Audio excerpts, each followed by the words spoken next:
the fall of the worlds. It was the war to end all wars.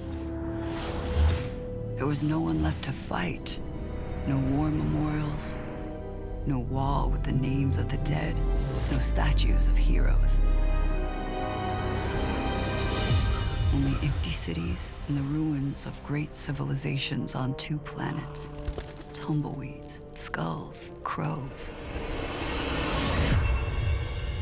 Only in Zalem did the lights stay on. Who attacked first? It doesn't matter. Once it starts, there is always a wrong which needs to be righted. Always an attack which needs to be avenged.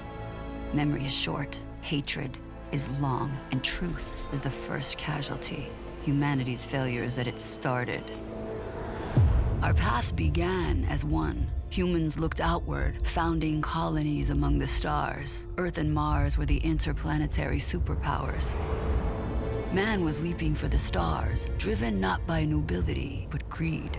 Greed that consumed the parent worlds, pitting Mars and its interstellar colonies against imperial Earth. And they went to war. Not a war for independence, but a war for all the marbles. 2 civilizations, linked by history, but alien to each other, incompatible, and fighting for the same resources. There were 2 planets throwing rocks at each other like little kids, but such rocks they threw. In the grand expansion across the galaxies, man had mastered matter and energy and time itself, but learned no wisdom and found no peace. For with the mastery of matter and energy came fearsome weapons. Alita was born at this moment in history. An innocent human child brought to life on Mars. She was called Yoko until the war between the planets destroyed her home and family. She was plucked for action by the war machine, her brain installed in a basic titanium core and a no-frills cyborg body for adaptation and training. She was only 17. By the time her brain was transplanted into a Class 1 Berserker-compatible core, she had been identified as a high-value military asset, armed with the ultimate in 24th century cyborg technology. What role was this 17-year-old girl to play in the battle between Earth and Mars? Was she good then? Was she evil?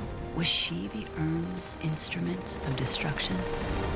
The endgame of the war came with a bioweapon penetrating Earth's defenses. Humans were dying, and the spread was unchecked. Defensive action was taken, but there were no means to contain something of this magnitude. The sky city of Zalem was sealed to prevent the virus from getting in, while the disease spread around the globe, a viral tidal wave that quickly surpassed any efforts to quell the devastation. Mortality rates rose to 70%. There was carnage in the streets. Poor and powerful alike died by the millions and lay unburied. Zalem above watched as the lights of the world went out. Returning freighters and warships were turned away for fear of contamination. Some took their chances descending to the infected planet below. Others just ran out of time and went dark. The enemy grew quiet as well. The nanobot flag counterstrike on Mars had found its mark. Refugees from every place on Earth converged on Iron City under the shadow of Zalem.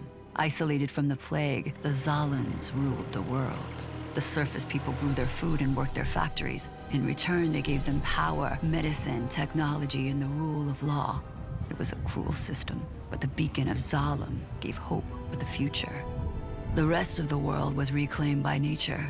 The great cities collapsed and were overrun by forest. There were pockets of humanity, sometimes in the ruins of cities, sometimes in small towns and villages. They struggled with disease and starvation. Those who could do so journeyed to Iron City.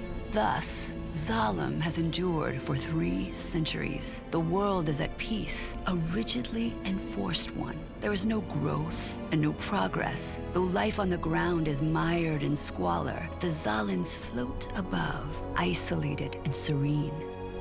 Unaware of a lonely cyborg core, a warrior of the forgotten war, discarded in the scrap, life still blinking within, ready to rise again.